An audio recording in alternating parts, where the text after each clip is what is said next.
Welcome to the Dork Forest. Jackie and her pals will never bore us. Shameless confessions about our obsession will make us laugh and smile. So let's explore the Dork Forest and dork out for a while. Hey, and welcome to Ann Arbor, Michigan, where I am Jackie Kashian, and I am sitting here with a guy who went to high school with my brother, who lives right here and knows a lot about bikes. Welcome to the program, Mike Kojis. Hi, Jackie.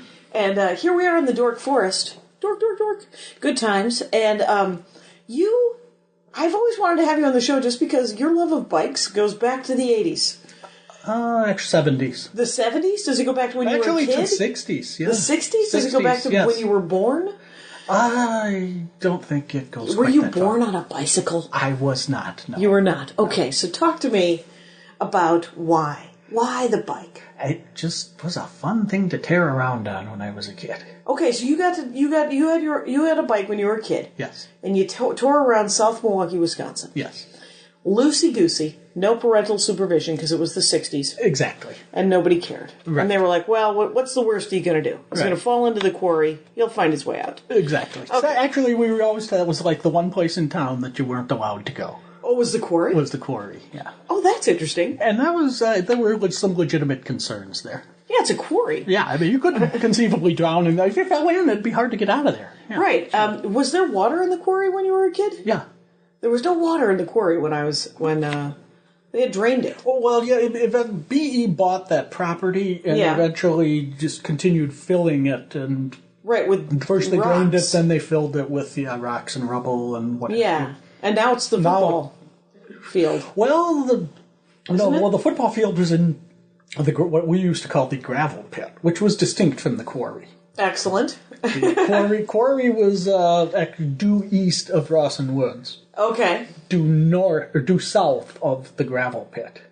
Okay. So there was that gravelly pit part to it. Yeah. And then when you went south of there, yep, between Rawson Woods and BE, that was the quarry, and that was this limestone thing with water on the bottom. And oh, you know what? I think I only went to the gravel pit as a child. Oh, yeah. Oh, no, the gravel pit that's just good times. Yeah, that's tearing around in your bike heaven. Yeah. Is it? What kind of bike did you have when you were a kid? Did you have one of them Stingrays? You ever get one of them? No, I didn't like those. I was more concerned with going fast, and those are really not... Oh, right. The Schwinn was a heavy bike. Schwinn was a heavy bike, and the Stingray was just a... It was more of a Fonzie. Design, it was supposed to look like a motorcycle. Right, so I preferred the Schwinn. Actually, I had a Schwinn. Schwinn Typhoon, and then I inherited a Triumph, which was a British-built single-speed classical black thing. See, I never got a new bike until I was 17 and bought my own. Right. Because I had 3 older brothers. So. Oh, right. It was all hand-me-down bikes. Yeah. I never had a new bike until...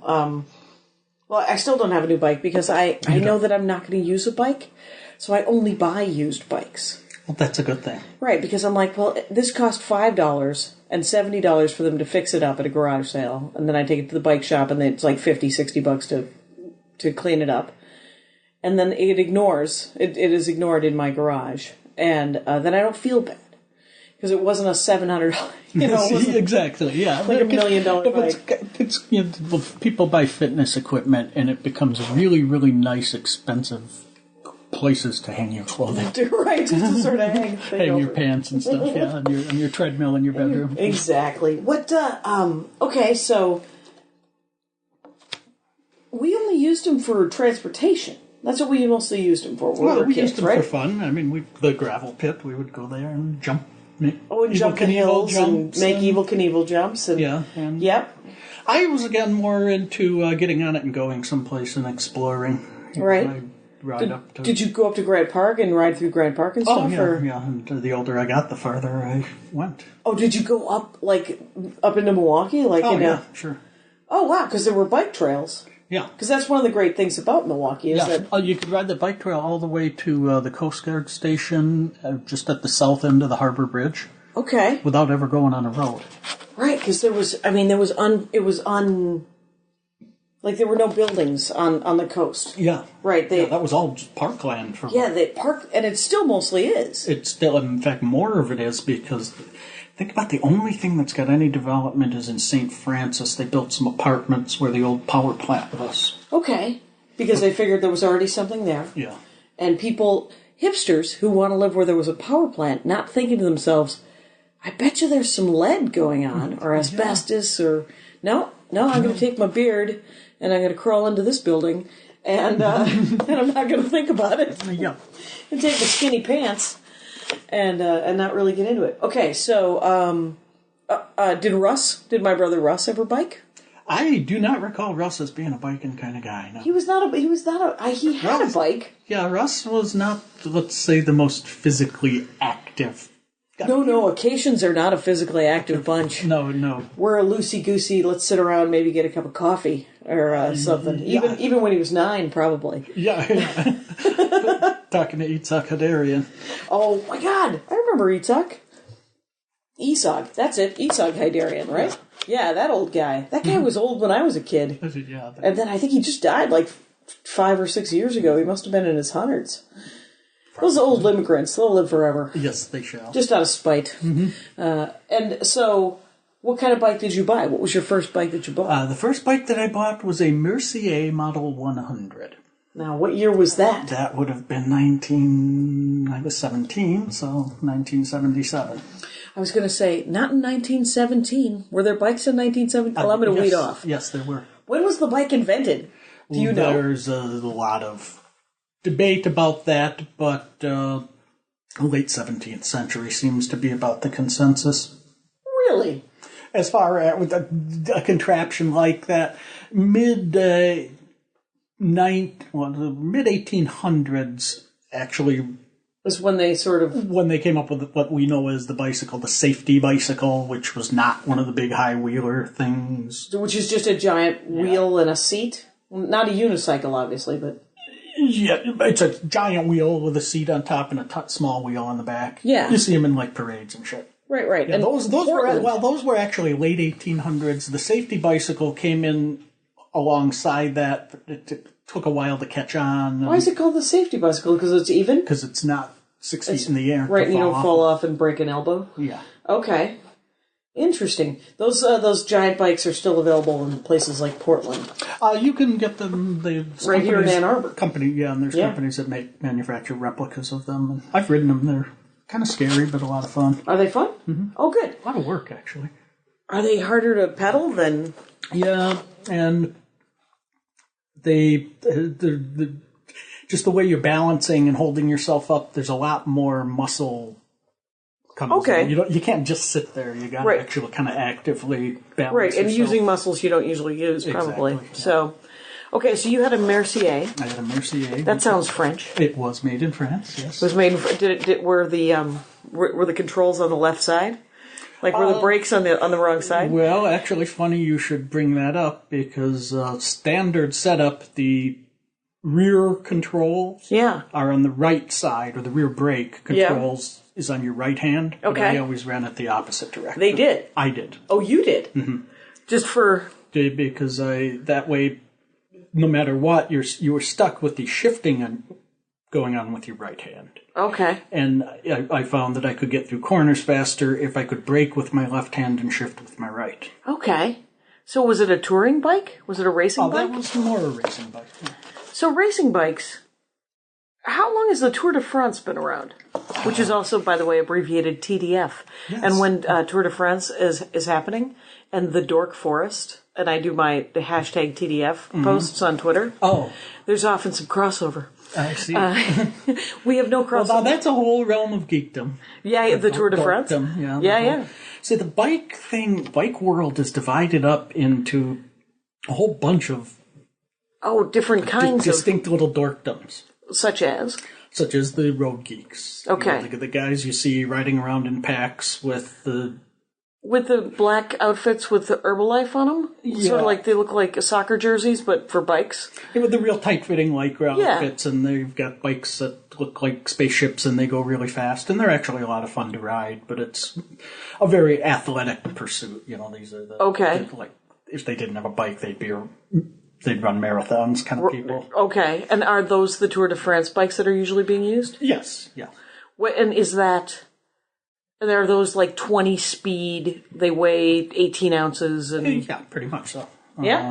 Let's see, 20, we're running 10, actually, 20 speed.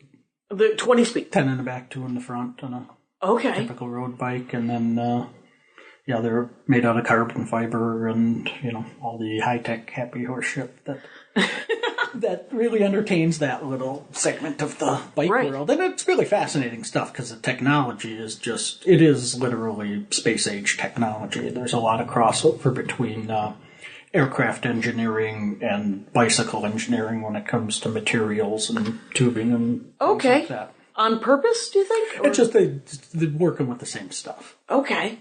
Carbon used to be aluminum, welding aluminum together, and those were two kind of funky little areas that required people to be able to weld aluminum together in tubes and make lightweight aluminum tubes. It was the aircraft industry and the bicycle industry, and now that's evolved into carbon fiber, but it's all basically doing the same. What is carbon fiber? Is it just a kind of alloy or something? No, it's actually it's known as a graphite, and it's little pieces of pretty much pure carbon. Okay. That gets mixed in with a bunch of resins and turns into. And then you mold it or something? You mold it and make very lightweight. But pretty strong? But very extremely strong things that also. And you can do all kinds of interesting things with how you put it together, as far as which direction you orient the fibers. So if they're laying this way or pointing that way. The grain of the fiber matters? The grain of the fiber matters tremendously in how it dissipates shock throughout the body of the frame. Okay. So you can, it's really, like I say, it's pretty high-tech stuff. And it sounds incredibly. I mean, are those bikes? They can run they can be expensive, right? Yeah, you're looking for a full carbon frame to anything halfway decent, $2,000 to start. Just the frame? No, for the bike, complete bike, a $2,000 bike. Yeah. Okay. Well, and first, like most of if you see somebody out being Joe bike racer, his bike's probably worth $3,000 to $4,000. Okay. That's because the average of those kind of guys, of the guys that are committed to it, and they're gonna. Did you do any racing? I mean, you like going fast. Yeah, back then You did some racing. I did some racing. Yes. Excellent. But when I was a younger man, and to this day, Milwaukee was a kind of a hotbed of bicycle racing. Really, what? It's not like the little 500, right? No. We had races in Grant Park. Remember they used to have the race... The bike races around Grant Park? Mm-hmm. I don't. Oh, okay. I remember the spectacle, which was a parade. That was a spectacle. It was a spectacle. It was a bunch of guys, and then some floats, and then there was a penny race. And remember that? Where they... Yes. I don't know. God, that was that and Maxwell Street days. Maxwell Street days. Well, the merchants downtown would put their stuff out on the sidewalk. Oh, right. And for some reason, it was this big thing. Yeah. So you could go buy old shoes from Marvin Zucker. Old people shoes, not old shoes. Well, they were new shoes. No, Marvin's had them in his store for 20 years. Oh, but they had never been worn. Everything in Zucker's had been for 20 years. It's true. Yeah. It's, So Milwaukee had a lot of lakefront races and stuff? Yeah. They would pretty regularly have hold the national championships there. Okay. Along the lake park. They had a long road course there that came down the big downhill by the white water treatment plant on the lake. Yeah, around there. And then it climb up that hill by the old water tower. So that's road racing. That's road racing. Taking whatever terrain is in a city and racing around that. Correct. How long are those? They range from, sometimes they're all different types of them. Okay. But a true road race, like something they would do there, was usually about 100 miles. How long does it take to ride 100 miles? 4.5 hours. Okay. And are you doing laps around the city? Yeah, laps around that course. Around that course? It was probably like a 3-mile loop. Oh my gosh. That's 30 laps. If I'm doing... No, I'm probably not doing the... Am I doing the math right? I don't know. Okay. Don't ask Offhand? me about math. Okay. That's a what they call a road race, where everybody starts and rides, and the first guy to get there wins. There's other things called criteriums, which are much more entertaining, and that's on a much shorter a lot of cases it's just like a square block Okay. course. Usually it's in a more urban environment. Okay. And it's a points race. So You get points. periodically throughout the race, they'll ring a bell and there are different points assigned for placing on the next upcoming lap. Okay. And there's also money involved. Is it checkpoints? It's no. But as you go around, okay, the guy who took first this lap gets 10 points. Okay. The guy who took second gets 9 5 or whatever. and so forth. Yeah. And then there's also money involved too. The guy who wins the sprint for this lap, he gets $20 or something. Oh, it's like a football pool where you can win different amounts of money for different amounts of accuracy or. Well, you can win some money without ever being close to winning the race if you just win one of these little mini races within the race. Okay. Are there demolition bike races? There is a thing called Derby. There is. Yes. Okay. It's pretty much the domain of drunken guys with mountain bikes. Okay. That pretty much sums it up. It is a demolition. It's a demolition, derby and you just on bikes. on bikes. Did you ever? I've never participated. You've never participated. What about those? And now there's like BMXing. Well, BMXing's kind of come and gone, actually. Has it? Is it? I used to make a shit ton of money on BMX. Did you? I don't anymore. So what I still see, like there's, like it's sort of like some people are doing skateboarding and some people are doing inline skates, and then what are the bikes that they're using on like the half pipe? Okay, that's what's called a freestyle bike. Okay, that's not a BMX bike. No, there's a distinction. What is the distinction? BMX, the designs are for racing. It's a speedy. It's a speedy, and so it'll have a knobbier tire to grip the dirt because these are dirt courses and there's a lot of jumps and stuff. Right. But they're pretty much made to be speedy, zip around. Yeah. The freestyle bikes are much heavier and designed to be jumped on. Oh, okay, so they can take more battering They can and take more. a lot. Yeah, I wondered about that. They weigh about half again as much as a BMX bike, if not literally twice as much. Okay. Everything's totally overbuilt on them, so you can do those. So you can grind and do whatever you need to do. Okay. Yeah. It's because I love the idea of. I'm a big fan of a wheelie. I've always been a fan of a wheelie. And I was never a good wheelie artist. Right. Well, if you were riding like road racer bikes, those aren't really made for wheelies. No, I know guys who can do them. I could never do a wheelie on a road bike. Okay. But I'm not a skilled wheelieist. And then here's the other biking. Here's the other thing I know about bikes. I knew a guy who was in a polo league. Oh yeah, bike polo is it's kind of evolved. It used to be bike guy. They did it on grass. Now it's become kind of an urban thing where they do it in on like blacktop and stuff and parking lots and yeah. So. And they have very, very specialized bikes for that purpose. And what is that bike like? It's usually an old beater 10-speed frame. Okay. With the corresponding wheels. You want a fixed gear on it. Okay. Oh, so not a speed. Not a speed. No, just one gear. Because you're on a flat surface, so you spend a lot of time. One of the skills you develop is the ability to stand still on a bike. Right. And then they also accomplish that by leaning on their mallet. Oh, okay. Oh, right, because they got the mallet. Yeah, they're again like any. Have you seen it? Yes. Have you seen? Is it pretty cool looking? It's not that interesting, honestly. Really? No. You'd expect, It sounds amazing. Guys crashing. Yeah. For one thing, they only do it with like 3 or 4 guys. At least the close combat urban. Okay, so like 2 on each side, maybe, or 2 or 3 on each side. Yeah, like 3 or 4 max. Yeah. Okay. So it's a lightly. It's not 8 guys, which is they're not. If you play on fields, yes. Yes. And they use. Well, because you could fall on grass and it's not going to scrape you up as much. Well, yeah, and they use a real, more like a real polo mallet on the field. Okay. Whereas the urban assault guys use things made out of plastic pipe and a ski pole. Okay. Because you don't want to be using wood on asphalt because it'll just fall apart. Okay. Yeah. What?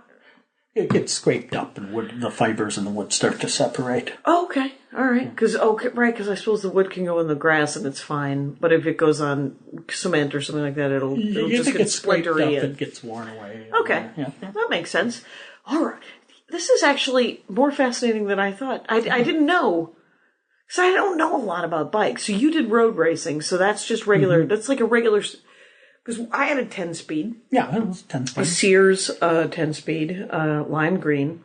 Vehicle so advanced the gears switch by themselves. I used to do that joke. Because it was... why would they switch by themselves? Do you know? Back then, it was a friction mechanism holding the shifter. Yeah. And that had gotten loose. Oh, so it just needed to be tightened up. Needed to be tightened a little. All right. And probably had a little wing nut thing on it. Right. And so the gears switch via friction. And here's my other question. You were talking about a set gear. What is the set? A fixed gear. What like, is it, like, put it into fifth and just call it? No, it's usually a very middle.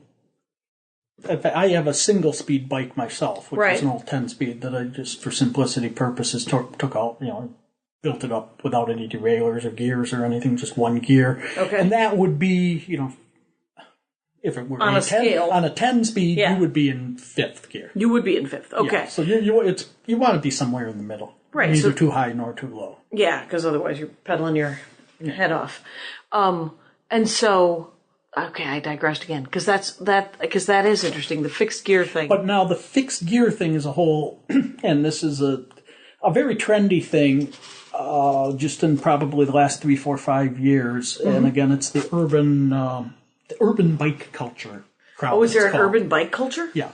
And they wear their own style of clothes, and the fixed gear is the cool thing. Hipsters have to have a messenger bag and a fixed gear to ride to their wherever. Oh, okay, like they're a bike messenger. Yeah. Okay. And fixed gear, the gear is stuck to the hub. So if the pedals go around, the wheel goes around. If the wheels go around, the pedals go around. You can't coast.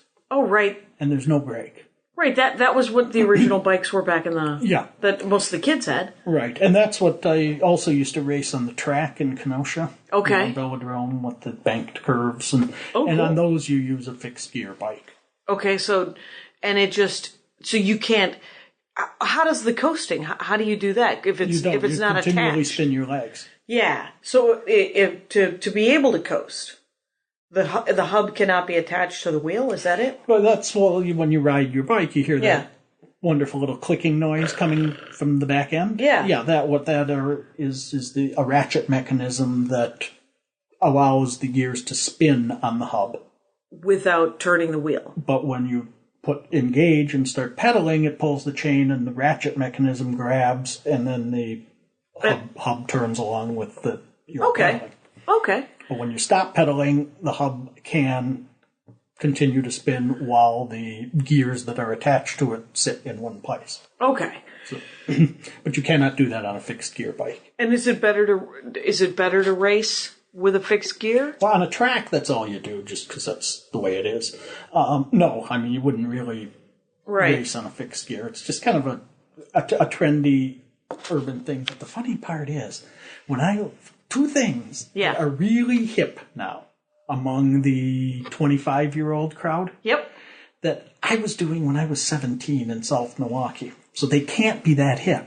Right. One is fixed gear bicycles. Right. The other is Pabst Blue Ribbon. Oh, right. Remember when we were kids? Yeah. That was the shitty beer of choice. Yeah. Because it was cheap, and it might be popular. It was reasonably decent, but it's like the cool shit with the X Games crowd, the 25-year-old. There's some PBR going on. I'm drinking a PBR, yeah. Mm-hmm. And everybody knows Schlitz was better anyway. Oh, my God. Schlitz was... The one that was terrible was Point. Mm. I don't know if you ever... Blue Bullets. Blue Bullets. Did you ever have a Huber? Oh, constantly. Because you went to Madison, right? Well, that's what the true Wisconsin alcoholic drank. Right, because it was $4.50 for the case, and that included the deposit. Right. Yes. And so you went to Madison, right? Yeah. And studied what? I studied, my degree is in journalism. You're okay. And how is the bike culture in Madison? It's much more advanced than Milwaukee? a lot of places. Milwaukee's quite advanced, just overall, bike-wise.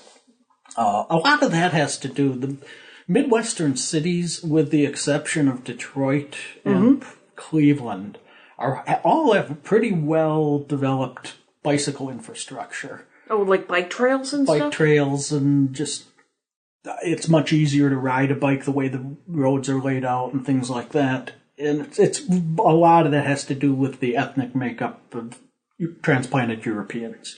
Okay, because they're all bikers over in Northern Europe. And, if you're Dutch, for example. Those crazy Dutch are constantly getting on a bike going somewhere. Exactly. And Western Michigan, for example, is completely Dutch people. Oh, is it? Yeah. Yeah, the Norwegians up in Minneapolis, they're biking in the middle of winter. Yeah. And I was like, it is, without the wind chill, genuinely 40 below. And you're on a bike. You're a moron.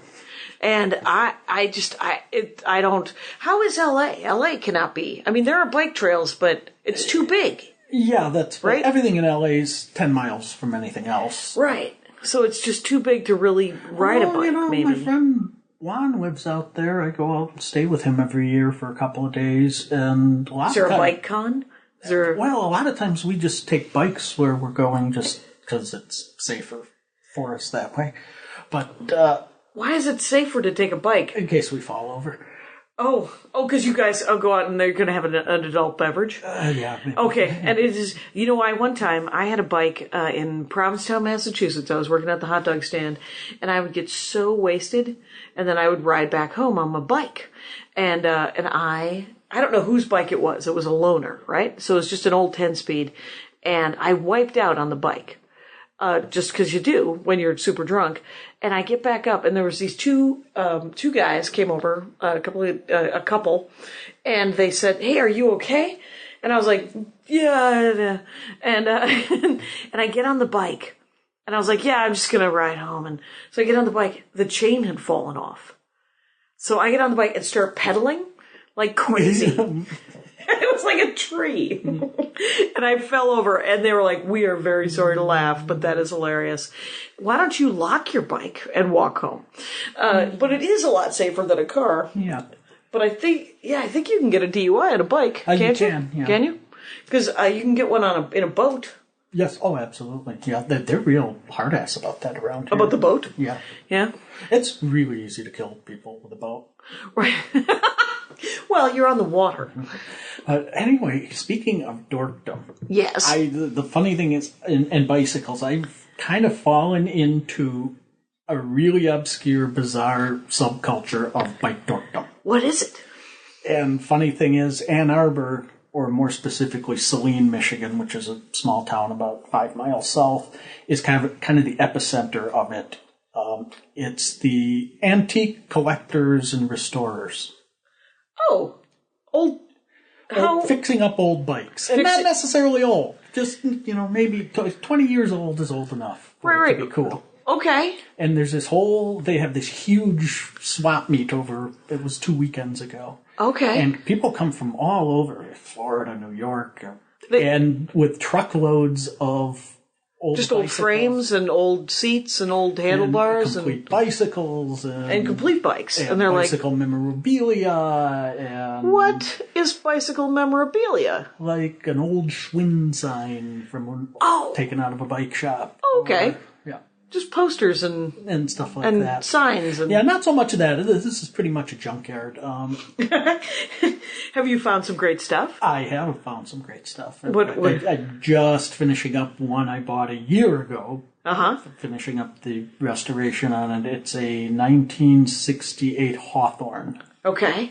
Which was... It's like one of those... What does it look like? It kind of looks like early 60s Ford Galaxy. Like the car? Yeah. Okay. Yeah, it's got this, like, a tank on it's a women's frame, and it's got a tank on it with the headlights that stick out of the front, and this thing on the back that sort of looks like tail fins turned sideways. Okay. You know, it's kind of this 60s... Real muscle car kind of feel to it? Yeah, I think Detroit in the early 60s is what it looks like. And it's... What color is it? It's a very nice bright blue with white... white chain guard. And is it the original paint job? it's original paint, especially in the chain guards in mint condition. Oh, really? Chain guard and tank, which is really unusual, and that those are the two things that always get trashed on these kind of bikes. Yeah. But they're perfectly intact. And it took a year to restore it, or well, it's you have a life farting around. Yeah, right. It's not. Yeah. So what do you do when you restore it? First thing, you just take everything apart, clean it off. Okay. Usually, there's a lot of like surface rust and things to scrub off with steel wool. Okay.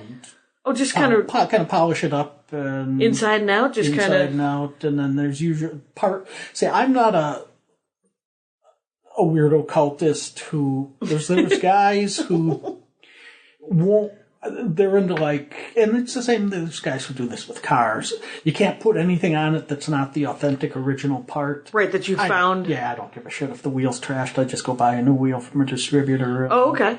Put a brand new wheel on it. Right, and you know what? Because you're going to want the wheel to work. Yeah, it doesn't have to be a wheel from 1968. It's rubber. Otherwise, I'd never get these things finished if I was a stickler about. Right. I mean, where would you find a rear wheel for a 1968 Hawthorne? Yeah. Right, and how would you? And then. Well, I know where. At the swap meet over in Salina. Yeah. Is it Saline? Saline. Seline? Saline. Okay, like saline. Like the salt. Yeah, they got these huge factories that make salt water there. Oh, I see. Yeah, that stuff you put in your eyes. Yeah. Yeah, saline. Oh, good. They invented that there. Excellent. I just made that up. I know you did. Yeah. And so, you sure you don't know? Yeah. And apparently to be into this culture, yep, you've got to be at least 50 and very poorly dressed and very poorly groomed. And it took. Okay, so what do you do with it now that it's done? Do you ride it? I will ride it. You will ride it. Yeah. And I did some to and fro? Cool stuff to it. I put some rear view mirrors on it, and did you put those streamers from the? I had streamers on it. It was just didn't look a bit much. I do have a really cool horn, battery operated. Oh, okay. And the bike airplane, which is this little chrome airplane that snaps onto the handlebars, and the propeller spins when you ride into the wind. Oh, okay. So that's decor. Yeah. And is it's well accessorized. Well accessorized. And is the horn from did they have that horn in the late 60s? That kind of horn? They had that kind of horn, and it's one of those things they never quit manufacturing. Oh, okay. Mm-hmm. Okay, so it isn't just like a bulb and a No, it's battery operated. Battery operated. Kind of looks very, again, think 60s. Think early Detroit, Detroit, early Mad 60s. Men. Yeah. It's some sort of space age look to it. What back then was referred to as space age. Sure, because we all thought we'd have jetpacks. But I'm still pissed about that. You still mad? Yeah. All right. Just robots in general. Did you want some sort of slave situation where? Weren't they telling us back in the 60s we'd have robots cleaning our houses and mowing our lawns and Roomba just doesn't cut it. Roomba isn't a robot. What? It's robotic, is it not? Does Roomba serve you drinks? No. The robot on the Jetsons served drinks. That's what I want. That's what you want. Yeah. All right, then you should also look into getting the lady from Bewitched. That'd work. Elizabeth Montgomery. She also served drinks. She had a little trolley. I bought a. It looks just like that thing that she would wheel out. Oh, really? It's so great, but it's a lawn thing, so it's plastic. It's white plastic, but thick. I mean, it's really well made. But it just every time I go out, I was like, Darren. Does Mr. Tate want a gin and tonic? And so it was it's real. I love that old stuff too. I mean, I'm a huge fan. Our house is 1951 tract house. It looks almost exactly like the houses from the Monopoly board. Mm-hmm. So it has all the houses around us have been added to. They were sort of because it's ostensibly it's like a starter house. It's a single family dwelling. And so it was built in 51.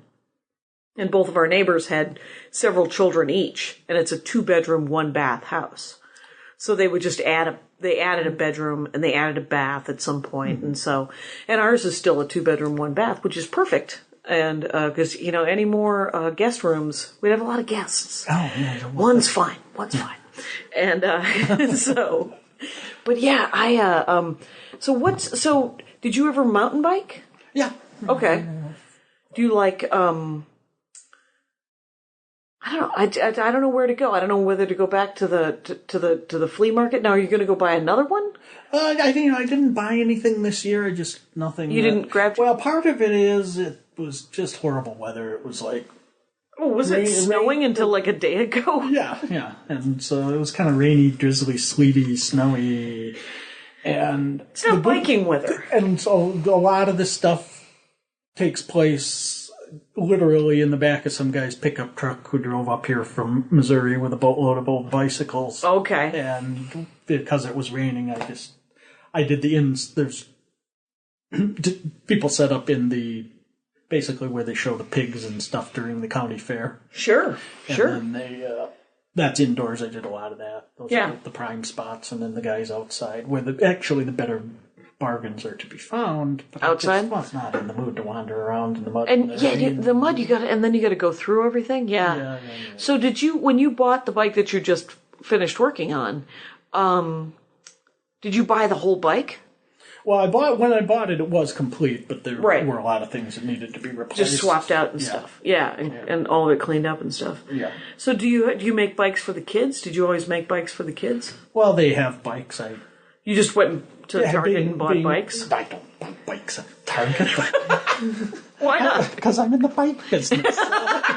Right, let's tell people. What's the website they should go to? I actually don't have a website. Well, then you can get a glimpse into Mike Kojis' life on Facebook. That would be... Yep. Yes. But weren't you in on like the ground floor of Trek? Yeah. Where did Trek start? Waterloo, Wisconsin. That's what I thought. Yeah. I thought it was a Wisconsin company. And I worked for them when I was 23 or 24 years old. Did you just fall into it because you loved bikes? Well, yeah, I was...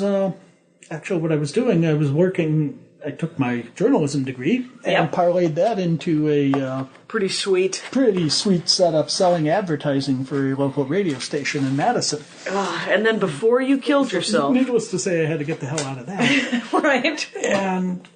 It's so hard, those jobs, that you really have to want.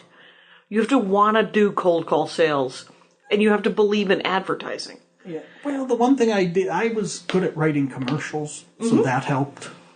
So that it was better than it could. It could have been worse. Let's put it that way. Fair enough. Anyway, just Trek one day ran an ad in the Isthmus, the State Journal or whatever. The Wisconsin State Journal. I guess that would have been all right. Yeah. That would have been it. Back in the days of classified ads. Yeah, looking for a customer service representative with knowledge of bicycles. No, I can do that. That sounds like exactly what you can do.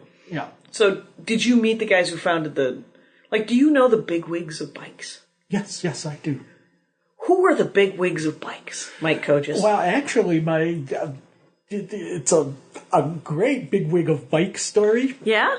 A man who was at one time the bigwig of bikes. Yeah? Eddie Schwinn. That's a great name. Well, Eddie Schwinn was the heir to his father, Frank Schwinn, founded the company. Okay. No, his grandfather, Ignaz Schwinn. Ignat? Ignaz. How do you spell Ignaz? Ignatz. Sweet. What is that, German? What is that? Yeah. All right. Founded the company, but Frank Schwinn, his son, really... Sent it. And then he got old and handed it off to his sons, Eddie and Richard. Okay. And Richard was just like a total stoner. Mm-hmm. And Eddie was just a doofus who got thrown into a position well beyond his interest or capabilities. So right. Like the George Bush of the bicycle industry. Yeah. And he really just wanted to be baseball commissioner. Yeah.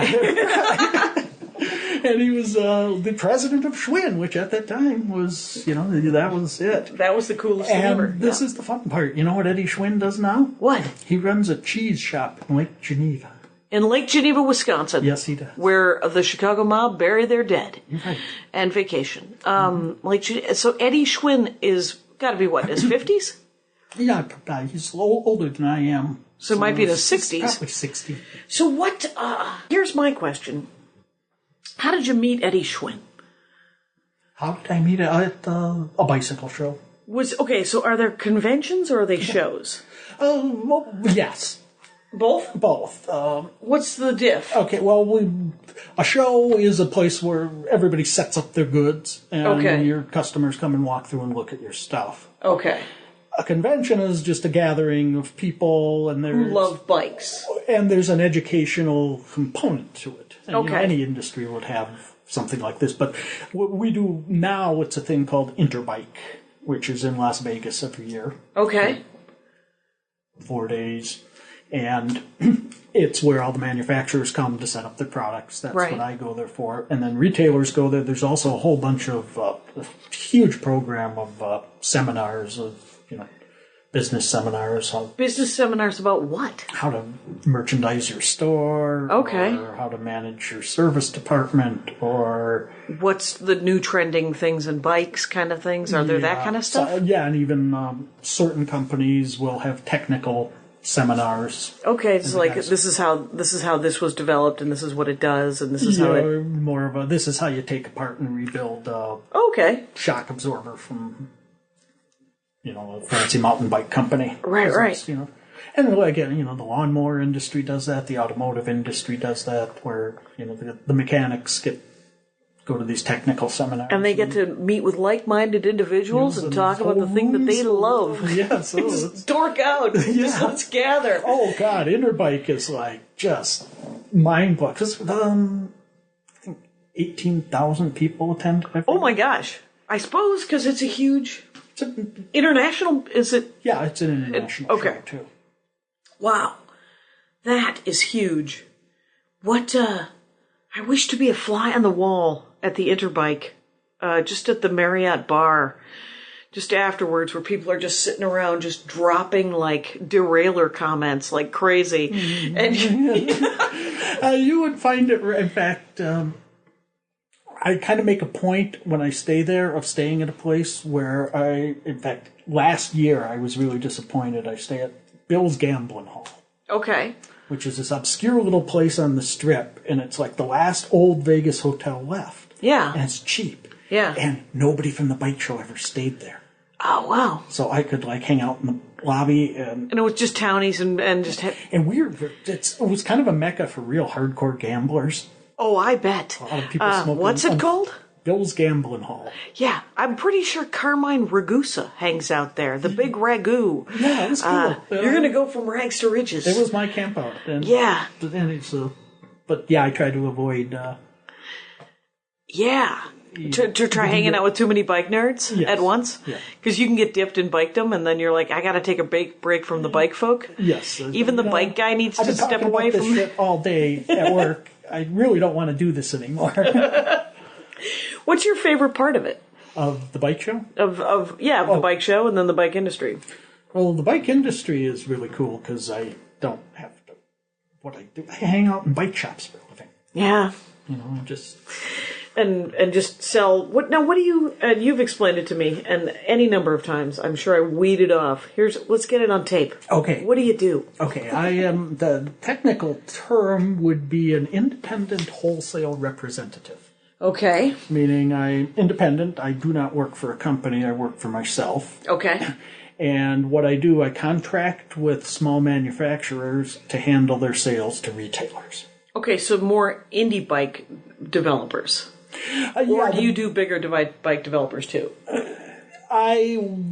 Generally, the bigger company, the big brand names, the Treks of the world or the Schwinns of the world, they have company employees that do it. I used to do that. I don't do that. Now I'm...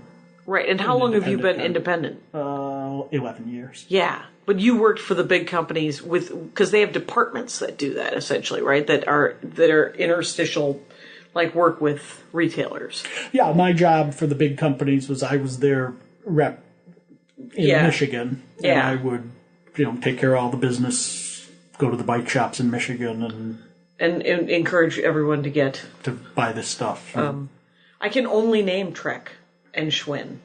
Why is that? And Sears. I don't think Sears is actually producing a bike. Because you haven't been afflicted with bike dorkdom.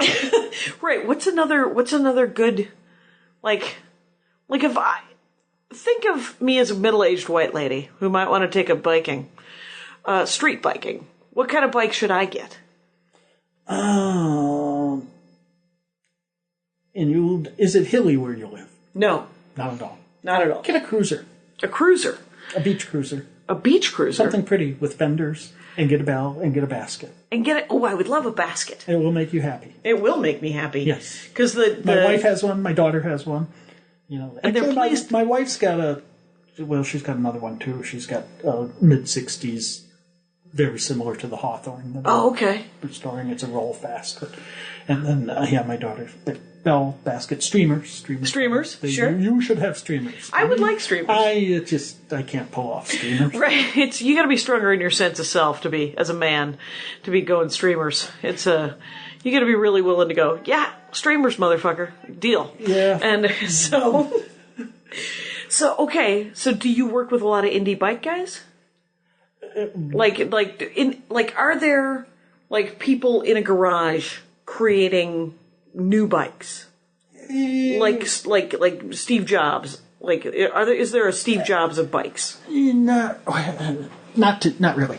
Not much anymore, or not much anymore. Famously, no. It's gotten to the point where the technological development is so expensive that to make any kind of real technological breakthrough, you have to have a huge think tank kind of situation. Exactly. Yes. Okay. It's like NASCAR. Right. Right. Right. Who among us does not love NASCAR? Well, and I will have a NASCAR door god, but the weird thing about NASCAR is that they call it this super blue collar kind of rednecky kind of sport, but it's so advanced. It is rocket science. Yeah. You're like, okay, so Billy really likes NASCAR, but he's against the space program. I don't get that, because he's supporting the space program with his NASCAR love. And those guys are into carbon fiber too. Oh yeah, I bet. Yeah. To make things go. How fast can a bike go? Like the fastest bike? Can it go like 90 miles an hour? Well, have been bikes if you're pacing behind something. Oh, breaking away. Yeah, you ever see breaking away? The truck. Yeah, yeah. You can. He's drifting. He's Tokyo drifting, but he's Bloomington drifting. Yeah, exactly. You can, but on your own, I don't know if it's around 60 miles an hour.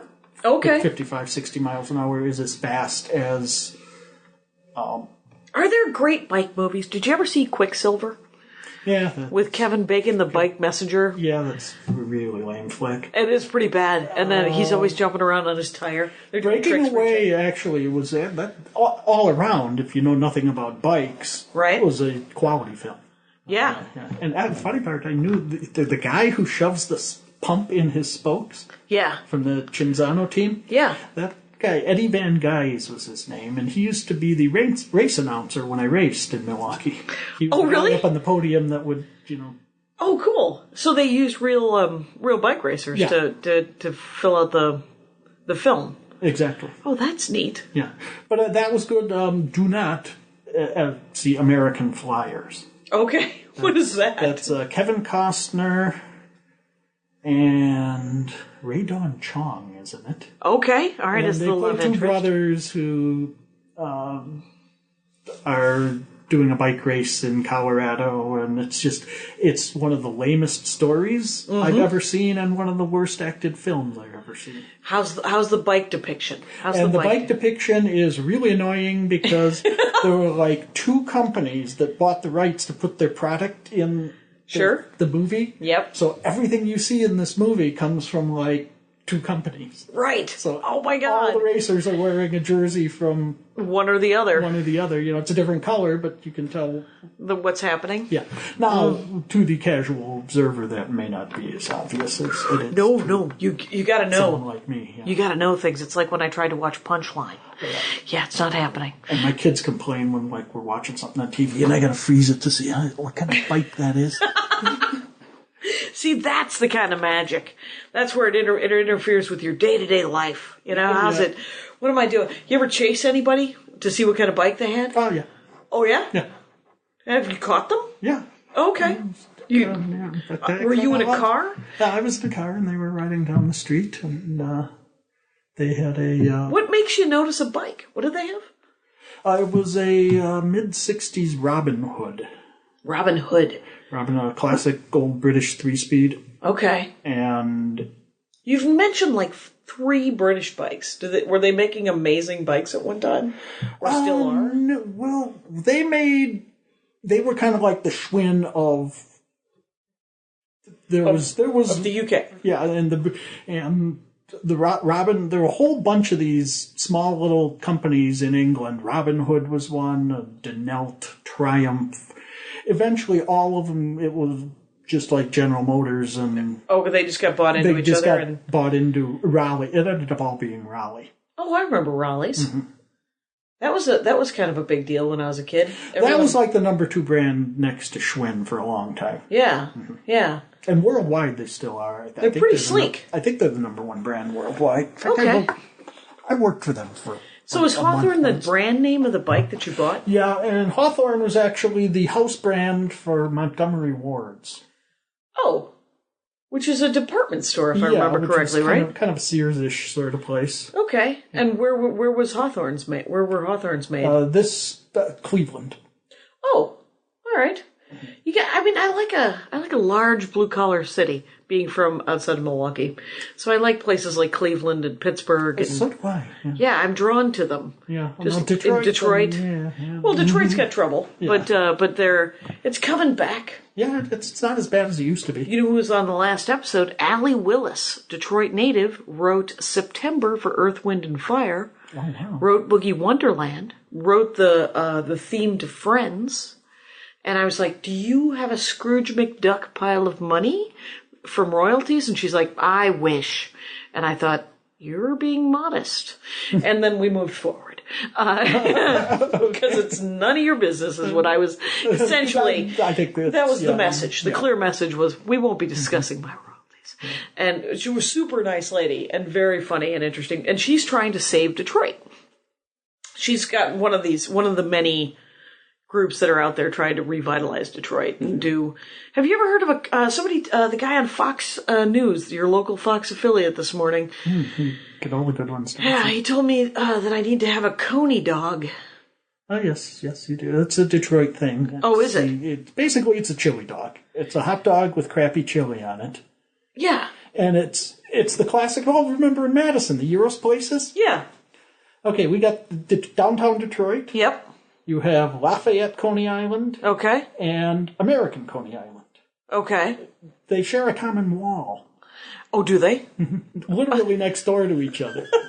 Oh, like the two gyro places across the street from each other. The Parthenon and the whatever. Athens. And Athens. Yeah. And one of them went out of business. It's probably like it had to be Panera Athens, or something. You go there on Saturday night and there'd be a line down the block in front of Parthenon and like 3 people. They were brothers too, Wasn't that right? Yeah, it was like Sid Sweet.